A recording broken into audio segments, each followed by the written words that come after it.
Russia அரசாங்கம் அமெரிக்க அதிபர் தேர்தலில் புகுந்து விளையாட ஆரம்பிச்சிருக்கிறாங்க. அமெரிக்காவே கொஞ்சம் ஆடி போயிருக்குது அப்படின்னு தான் சொல்லி ஆகணும். ஸோ இந்த வீடியோவில் நம்ம என்ன பார்க்க போகிறோம் அப்படின்னா, ரஷ்யாவால் எப்படி அமெரிக்க தேர்தலில் தலையிட முடியுது, அடுத்த அதிபர் யார் அப்படிங்கிறத முடிவு செய்யறதுல ரஷ்யா எப்படி முக்கிய பங்கு வகிக்குது, இந்த மாதிரி பல விஷயங்களை பற்றியும் இந்த வீடியோவில் ரொம்ப டீட்டெயிலாக பார்த்துடலாம். வீடியோவை லைக் பண்ணிக்கோங்க, சேனலை சப்ஸ்கிரைப் பண்ணிக்கோங்க. வாங்க வீடியோக்குள்ளே போயிடலாம். அறிவோம் தெளிவோம் உறவுகளுக்கு அன்பான வணக்கங்கள்.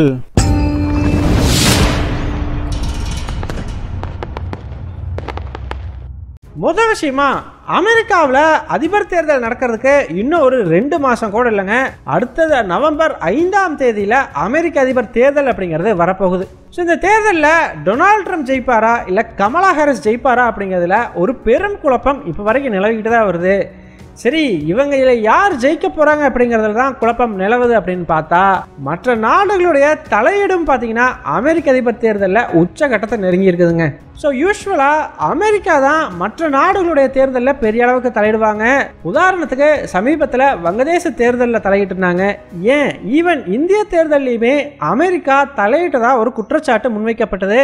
ரஷ்ய அரசாங்கமே இந்திய தேர்தலில் அமெரிக்கா இன்டர்ஃபியர் பண்ணுது அப்படிங்கிற மாதிரி சொல்லியிருந்தாங்க.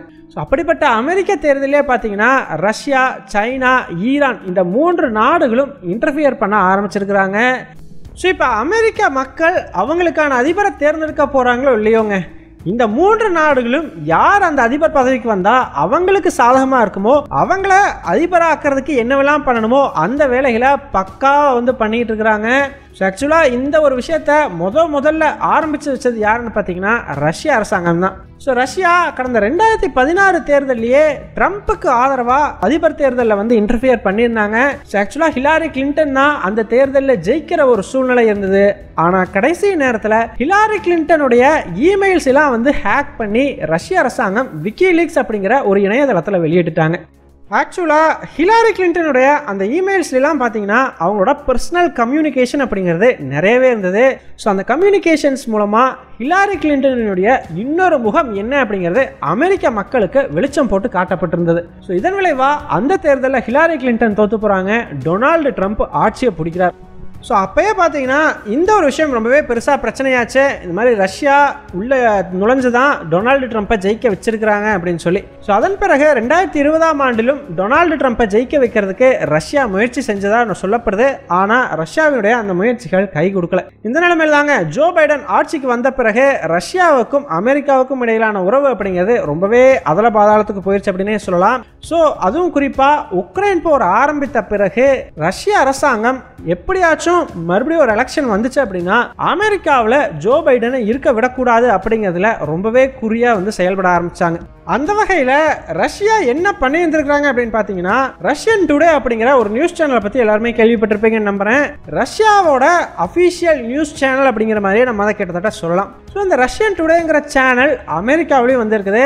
ஸோ அந்த சேனலில் எடிட்டராக இருந்த 2 பேர் என்ன பண்ணியிருக்கிறாங்கன்னா, அங்கே இருக்கக்கூடிய டெனன்ட் மீடியா அப்படின்னு சொல்லக்கூடிய ஒரு அமெரிக்கன் கம்பெனியை அப்ரோச் பண்ணியிருக்கிறாங்க. எதுக்காகனா அவங்க மூலமா ஜோ பைடனுக்கு எதிரான ஒரு பிரச்சாரத்தை நடத்துறது தான் இந்த ரஷ்யன் டுடே எடிட்டர்ஸோட நோக்கம். ஸோ இதுக்காக கிட்டத்தட்ட $10 மில்லியன் அளவுக்கு அந்த ஒரு டெனன்ட் மீடியான்ற கம்பெனிக்கு இந்த 2 எடிட்டர்ஸும் பே பண்ணியிருந்திருக்கிறாங்க. ஸோ ரஷ்ய அரசாங்கத்துக்கிட்ட இருந்து அந்த பணம் நேரடியாக வாங்கி கொடுக்கப்பட்டதாக சொல்லப்படுது. ஸோ இந்த டெனன்ட் மீடியா அதுக்கப்புறம் என்ன பண்ணியிருக்குதுன்னா, 4 யூடியூப் இன்ஃப்ளூயன்சர்ஸ் கூட ஒரு கான்ட்ராக்ட் ஒன்று போட்டிருக்கிறாங்க. அது என்ன கான்ட்ராக்ட் அப்படின்னா, இவங்க சொல்கிற மாதிரியான ஒரு ஃபார்மேட்டில் வீடியோஸை ரெடி பண்ணி அவங்க போடணும். ஸோ அந்த 4 யூடியூபர்ஸ் யாருன்னா பென்னி ஜான்சன், அதே மாதிரி டிம் பூல், அப்புறம் இன்னும் 2 பேர். ஸோ இந்த இன்ஃப்ளூயன்சர்ஸ் மூலமாக அமெரிக்கா மக்கள்கிட்ட ரஷ்ய அரசாங்கம் என்ன நினைக்குது அப்படிங்கிற ஒரு கருத்தை கொண்டு போய் சேர்க்கறது தான் ரஷ்யாவினுடைய நோக்கம். ரஷ்யா இதை இப்போ பண்ணலைங்க. எப்போ உக்ரைன் போரை ஸ்டார்ட் பண்ணாங்களோ அப்பயே இந்த வேலையை பண்ண ஸ்டார்ட் பண்ணியிருந்துருக்குறாங்க. ஸோ எதுக்காகனா, உக்ரைன் போரை ரஷ்யா நடத்துறதுல அமெரிக்காவோட சப்போர்ட், அமெரிக்காவில் இருக்கக்கூடிய சாதாரண மக்களுடைய சப்போர்ட்டையும் ரஷ்யா எதிர்பார்த்துச்சு. ஆனால் அமெரிக்காவில் இருக்கக்கூடிய எல்லா மீடியா ஹவுசஸுமே ரஷ்யாவுக்கு எதிராக தான் செய்தி வெளியிடுவாங்க. So Russia point of view அப்படிங்கிறது அமெரிக்கா மீடியாவில் எதுலேயுமே நம்ம பார்க்கவே முடியாது. ஸோ இதனால தான் ரஷ்ய அரசாங்கம் அவங்களே நேரடியாக போயிட்டு ஏதாச்சும் ஒரு வழியில் இந்த இன்ஃப்ளூயன்சர்ஸ் மூலமாக அமெரிக்கா மக்கள் மனசில் ரஷ்யாவினுடைய கருத்தை விதைக்கணும் அப்படிங்கிற முடிவுக்கு வர்றாங்க. ஸோ அப்படி விதைச்சிட்டாலே போதும், அமெரிக்காவுக்குள்ள ஒரு பிளவை உருவாக்க முடியும். ஒரு சைடு ஆஃப் பீப்புள் வந்து உக்ரைன் போரை சப்போர்ட் பண்றவங்களாகவும் இன்னொரு செட் ஆஃப் பீப்புள் வந்து உக்ரைன் போரை எதிர்க்கிறவங்களாகவும் வந்து மாற்ற முடியும். ஸோ இதுக்காக தான் வந்து இந்த ஒரு ப்ராஜெக்ட் அப்படிங்கிறத ஸ்டார்ட் பண்றாங்க. அதை சக்சஸ்ஃபுல்லாகவும் பண்றாங்க. இந்த மாதிரி உக்ரைனுக்கு அனுப்பக்கூடிய ஆயுதங்கள் எல்லாம் வந்து அமெரிக்க மக்களோட டாக்ஸ் மணி, அமெரிக்க மக்களுடைய வரி பணத்தை அமெரிக்கன் கவர்மெண்ட் வெட்டியா செலவு பண்ணிட்டு இருக்குது இந்த உக்ரைன் போர்ல அப்படிங்கிற மாதிரியான பிரச்சாரங்கள் எல்லாம் முன்னெடுக்கப்படுது. ஸோ இது மூலமா பாத்தீங்கன்னா ஒரு கட்டத்தில் டொனால்டு ட்ரம்ப் கட்சியில் இருக்கக்கூடிய மிக பெரும்பான்மையான ஆதரவாளர்கள் உக்ரைன் போரை வந்து எதிர்க்க தொடங்குறாங்க. இதனால தாங்க போன வருஷத்தோட கடைசியில் கிட்டத்தட்ட ஒரு 6 மாதம் பார்த்தீங்கன்னா உக்ரைனுக்கு ஆயுதங்களே வழங்க முடியாத ஒரு சூழ்நிலைக்கு அமெரிக்க அரசாங்கம் தள்ளப்பட்டது. இது பார்த்தீங்கன்னா உக்ரைன் போரில் ரஷ்யாவுக்கு ஒரு பெரிய அட்வான்டேஜாக மாறுச்சு. அது மட்டும் இல்லைங்க, இது இன்னொரு லாபமும் ரஷ்யாவுக்கு கிடைக்குது. அது என்ன அப்படின்னு பார்த்தீங்கன்னா, இந்த உக்ரைன் போரை நடத்துறது யாரு? ஜோ பைடனுடைய அரசாங்கம். ஸோ உக்ரைன் போரை எதிர்க்கக்கூடிய ஒரு செட் ஆஃப் பீப்புளை ரஷ்யா உருவாக்குனாங்க அப்படின்னா அவங்களையெல்லாம் ஜோ பைடனுக்கு எதிராக ஓட்டு போட வைக்கலாம். ஸோ அதன் மூலமா ஜோ பைடனை ஆட்சியிலிருந்து தூக்கிட்டு டொனால்டு ட்ரம்ப் அந்த ஆட்சியில் வந்து உட்கார வைக்க முடியும் இல்லையா? ஸோ இந்த ஒரு விஷயத்தை நோக்கி ரஷ்யா நகர ஆரம்பிக்கிறாங்க. இந்த உக்ரைன் போர் மட்டும் இல்லைங்க, LGBTQIA இஷ்யூவும் அமெரிக்காவில் கொஞ்சம் பெருசாக வந்து வெடிச்சிருந்தது இல்லையா? ஒரு செட் ஆஃப் மக்கள் இந்த LGBTQவை ஆதரிச்சாங்க, ஒரு செட் ஆஃப் மக்கள் இதை எதிர்க்க ஆரம்பிச்சாங்க. ஸோ மோஸ்ட்லி டொனால்டு ட்ரம்ப்பினுடைய கட்சியை சேர்ந்தவர்கள்லாம் இதை வந்து எதிர்த்தாங்க. அதுக்கு இன்னுமே தூபம் போட்டு அதை வந்து பெருசு பண்ணி விட்டது ரஷ்யாவினுடைய இந்த இன்ஃப்ளூயன்சர் குழு. இதன் மூலமா பாத்தீங்கன்னா ஜோ பைடன் LGBTQவுக்கு பெரிய அளவுக்கு சப்போர்ட் பண்றாரு அப்படிங்கிற ஒரு விஷயத்தை பரப்பி அதன் மூலமா ட்ரம்புக்கு ஆதரவாளர்களை உருவாக்குனாங்களோ இல்லையோ, ஜோ பைடனுக்கு எதிர்ப்பாளர்கள் அப்படிங்கிறவங்கள அதிக அளவுக்கு ரஷ்ய அரசாங்கம் உருவாக்குது. ஸோ அவங்களுக்கு எதிர்ப்பாளர் அப்படின்னா ஆட்டோமேட்டிக்காக அந்த ஓட்டுகள் எல்லாம் ட்ரம்ப் பக்கம் வந்து விழுகும் இல்லையா? இதுதான் ரஷ்யாவினுடைய கணக்கு. ஸோ ரஷ்யா வெறுமனே இன்ஃப்ளூயன்சர்ஸை மட்டும் நம்பி இல்லைங்க, ஃபேக் வெப்சைட்ஸ் அப்படிங்கிறதையும் கிரியேட் பண்ணுறாங்க. எதுக்காக அப்படின்னு பார்த்தீங்கன்னா, நான் முன்னாடியே சொல்லியிருந்தேன் இல்லையா, அமெரிக்காவில் எந்த நியூஸ் சேனலுமே உக்ரைன் போர் விஷயத்தில் அமெரிக்க அரசாங்கத்துக்கு எதிராக எந்த ஒரு செய்தியுமே வெளியிட மாட்டாங்கன்னு சொல்லி. ஸோ அதனால் ரஷ்ய அரசாங்கம் என்ன பண்ணுறாங்கன்னா, இந்த நியூஸ் சேனல்ஸ் மாதிரியே ஃபேக் வெப்சைட்ஸ் அப்படிங்கிறத அச்சு அசலாக வந்து ரெடி பண்ணுறாங்க. இதன் மூலமா ரஷ்யா தனக்கு சாதகமான கருத்துக்களை இந்த ஃபேக் வெப்சைட்ஸ்ல வந்து போட்டு விடுறாங்க. ஸோ இதை பார்க்கும்போது அமெரிக்காவோட அந்த ஒரு பர்டிகுலர் மீடியா சேனல் ரஷ்யாவுக்கு சப்போர்ட் பண்ணி ஆர்டிகல் வெளியிட்டு இருக்கிற மாதிரி இருக்கும். ஸோ அந்த ஒரு நியூஸ் சேனலை நம்பக்கூடிய எல்லா மக்களுமே இந்த ஒரு செய்தியையும் வந்து நம்புவாங்க இல்லையா? ஸோ அதனால இப்படி ரெடி பண்ணி அந்த லிங்க் அப்படிங்கிறது டெலகிராமு, வாட்ஸ்அப்னு சொல்லி எல்லா வகையிலையும் மக்களுக்கு ஷேர் பண்ணப்படுது. ஸோ ஒரு உதாரணத்துக்கு இந்த ஒரு ஸ்க்ரீன்ஷாட்டை பாருங்க. இதில் வந்து 2 வெப்சைட்ஸை வந்து காட்டியிருக்கிறாங்க. இது ரெண்டுமே பார்த்தீங்கன்னா ஃபேக் வெப்சைட்ஸ். ஆனால் பார்க்கும் பொழுது நமக்கு அது பக்காவாக உண்மையான வெப்சைட் மாதிரியே தான் தோணும், எந்த ஒரு சந்தேகமே வராது. ஸோ இதன் மூலமாக பார்த்தீங்கன்னா ரஷ்ய அரசாங்கம் தன்னுடைய கருத்துக்களை அமெரிக்க மக்கள் மனசில் விதைக்க ஆரம்பிக்கிறாங்க. ஸோ இதோட ரஷ்யா நிறுத்தலைங்க, பெரிய அளவுக்கு சோஷியல் மீடியா பாட்ஸ் அப்படிங்கிறது உருவாக்குறாங்க.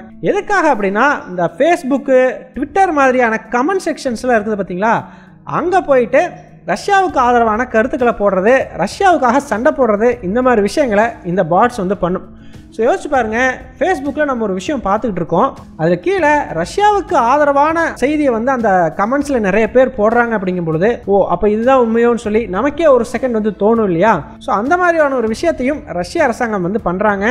ஸோ இது மாதிரி பல விஷயங்களையும் பண்ணி அவங்களோட இன்டென்ஷனில் ஃபஸ்ட்டு விஷயத்தை சக்ஸஸ்ஃபுல்லாக ஒரு 2 மாதத்துக்கு முன்னாடி பண்ணி முடிச்சிருந்தாங்க.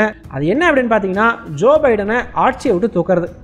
ஸோ ரஷ்யா இவ்வளவு பெரிய அட்டெம்ப்ட் பண்ணுறதுக்கு முக்கிய காரணமே ஜோ பைடனை மறுபடியும் ஜெயிக்க விடக்கூடாது அப்படிங்கிறதுக்காக தான். காரணம், ஜோ பைடன் இருக்கிற வரைக்கும் அமெரிக்காவோட டீப் ஸ்டேட் அவங்க நினைச்சதை எல்லாம் பண்ணுவாங்க. ஸோ ரஷ்யாவோட உக்ரைன் போருக்கும் பெரிய அளவுக்கு உக்ரைனுக்கு சப்போர்ட் பண்ணிக்கிட்டே இருப்பாங்க. ஸோ அதை தடுத்து நிறுத்தணும்னா ஜோ பைடனை ஆட்சியை விட்டு தூக்கணும். ஸோ அதனால தாங்க ரஷ்யா என்ன பண்ணுறாங்கன்னா, ஸ்டார்டிங்லேருந்தே ஜோ பைடனை கேலிக்குரிய பொருள் மாதிரியே வந்து சித்தரிக்கிறாங்க.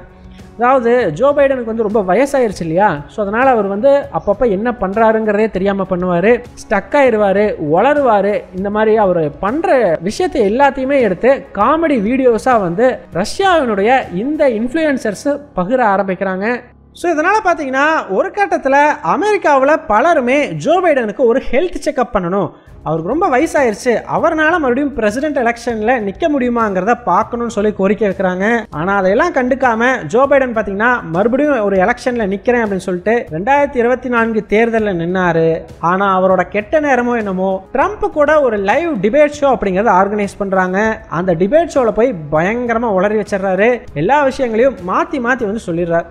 ஸோ இதனால் பார்த்தீங்கன்னா லைவாக எல்லாருமே பார்த்துக்கிட்டு இருந்த அமெரிக்க மக்களுக்கே மொத்தமாக ஒரு பெரிய ஷாக் அப்படின்னு சொல்லலாம். இதன் விளைவாக ஜோ பைடன் மறுபடியும் எலெக்ஷனில் நிற்கக்கூடாது அப்படிங்கிற கோரிக்கை வலுக்க ஆரம்பிக்குது. ஸோ வேறு வழியே இல்லாமல் தன்னுடைய பதவியை வந்து கமலா ஹாரிஸ்க்கு விட்டு கொடுத்துட்டு இந்த எலெக்ஷனில் நான் நிற்கலன்னு சொல்லிட்டு பின்வாங்கிடுறார். ஸோ ஜோ பைடனுக்கும் புட்டினுக்கும் இடையிலான மோதலில் புட்டின் தன்னோட முதல் வெற்றியை இங்கே பதிவு செய்கிறாரு. ஜோ பைடன் எலெக்ஷன்லேருந்து பின்வாங்கின பொழுது அப்போவே அதை பற்றி நம்ம ஒரு டீட்டெயில்டாகவே வீடியோ போட்டிருந்தோம். அந்த வீடியோவோட லிங்க் டிஸ்கிரிப்ஷனில் கொடுக்குறோம். இதை பற்றின மேலும் பல தகவல்களுக்கு அந்த வீடியோவை போய் மிஸ் பண்ணாமல் பாருங்கள். இந்த நிலைமையில் இப்போ அடுத்ததாக நிற்கக்கூடிய கமலா ஹாரிஸ்க்கு எதிராக மீண்டும் புட்டினுடைய உளவுப்படை களமிறங்கியிருக்குது அப்படின்னே சொல்லலாங்க. ஆனால் இங்கே தான் வந்து அமெரிக்கா சுதாரிச்சுக்கிறாங்க. இந்த சம்பவத்துக்கு பின்னாடியே பார்த்தீங்கன்னா அடிக்கடி ரஷ்யா வந்து இந்த மாதிரி அமெரிக்கா எலெக்ஷன்ஸில் தலையிட முயற்சி செய்யுது அப்படிங்கிற ஒரு குற்றச்சாட்டு அமெரிக்கா சைடு இருந்து வந்துக்கிட்டே தான் இருந்தது. இந்த நிலைமையில் இப்போ ஒரு 2-3 நாட்களாக பார்த்தீங்கன்னா இது ரொம்பவே தீவிரமாக பேச ஆரம்பிச்சிருக்கிறாங்க. இதற்கு காரணம் ரஷ்யன் டுடே நியூஸ் சேனலை சேர்ந்த 2 எடிட்டர்ஸ் ரஷ்யாவுக்காக இந்த இன்ஃப்ளூயன்சர்ஸ்க்கு பணம் கொடுத்தாங்கன்னு சொல்லியிருந்தோம் இல்லையா, அவங்களுக்கு எதிராக கேஸ் அப்படிங்கிறது போடப்பட்டிருக்குது. ரஷ்யன் டுடே சேனலுக்கு எதிராகவும் நடவடிக்கை எடுக்கப்பட்டிருக்குது. இதனால கடுப்பாகி போன ரஷ்ய அரசாங்கம் பார்த்தீங்கன்னா அமெரிக்கன் சேனல்ஸ் ரஷ்யாவில் இருக்குது இல்லையா, அவங்களுக்கு எதிராக நாங்களும் நடவடிக்கை எடுப்போம் அப்படிங்கிற மாதிரி இது பண்ணியிருக்கிறாங்க. இதனால இங்கே ஒரு சின்ன சண்டை அப்படிங்கிறது ஓடிக்கிட்டு இருக்குது. ஸோ இவ்வளோ நாளாக அமைதியாக இருந்துட்டு எதுக்காக இப்போ திடீர்னு அமெரிக்கா ரஷ்யாவுக்கு எதிரான குற்றச்சாட்டை பெரிய இஷ்யூவாக மாற்றி இருக்கிறாங்க அப்படின்னு பார்த்தீங்கன்னா இன்னும் 2 மாதத்தில் எலெக்ஷன் வரப்போகுது. இந்த மாதிரியான ஒரு சமயத்தில் இதை ஒரு இஷ்யூவாக மாற்றினா இது கமலா ஹாரிஸ்க்கு சாதகமாக மாறும். காரணம் வேற ஒரு நாடு, அதுலேயும் குறிப்பாக அமெரிக்காவினுடைய எதிரியாக கருதப்படுற ரஷ்யா அவங்களோட உள்நாட்டு விவகாரங்களில் தலையிடுறது கண்டிப்பாக அமெரிக்க மக்களுக்கு பிடிக்காது இல்லையா. அதுவும் ரஷ்யா டொனால்டு ட்ரம்ப்புக்கு சாதகமாக இருக்குது அப்படின்னு சொன்னால் ஆட்டோமேட்டிக்காக அது கமலா ஹாரிஸ்க்கு ஒரு பூஸ்டாக மாறும் இல்லையா. ஸோ இதற்காக தான் இந்த சமயத்தில் இது ஒரு பெரிய இஷ்யூ ஆக்குறாங்க அப்படிங்கிற மாதிரி வந்து சொல்லப்படுது. ஸோ இதில் எது சரி எது தப்பு அப்படின்னு கேட்டிங்கன்னா everything is fair in love and war அப்படின்னு தாங்க சொல்லி ஆகணும். ஸோ நம்ம வந்து எதுவுமே சொல்கிறதுக்கு இல்லை, வெயிட் பண்ணி பார்க்கலாம் டொனால்டு ட்ரம்ப் ஜெயிப்பாரா கமலா ஹாரிஸ் ஜெயிப்பாங்களான்னு சொல்லி. ஸோ ஃபைனலாக நீங்கள் என்ன நினைக்கிறீங்க? ஒரு நாடு இன்னொரு நாட்டினுடைய அரசியல் விவகாரங்களை தலையிடுறதை பற்றின உங்களுடைய கருத்துக்கள் என்ன அப்படிங்கிறத மறக்காமல் கமெண்ட்ஸில் சொல்லுங்கள். எங்கள் டெலிகிராம் சேனல் லிங்க் டிஸ்கிரிப்ஷனில் கொடுக்குறோம். இன்ட்ரெஸ்ட் இருக்கிறவங்க ஜாயின் பண்ணிக்கோங்க. ரொம்ப முக்கியமான செய்திகள் அதில் பகிரப்படும். வீடியோ பிடிச்சிருந்ததுன்னா லைக் பண்ணிக்கோங்க, சப்ஸ்கிரைப் பண்ணிக்கோங்க. இதன் மூலமாக எங்களுடைய வீடியோஸ் இன்னும் நிறைய பேர்த்துக்கு போய் சேரும். முடிஞ்சால் உங்களுடைய ஃப்ரெண்ட்ஸுக்கிட்டையும் நிறைய ஷேர் பண்ணிக்கோங்க. இது எங்களுடைய உழைப்புக்கு நீங்கள் கொடுக்குற ஒரு ரிவார்டாக இருக்கும். நன்றி.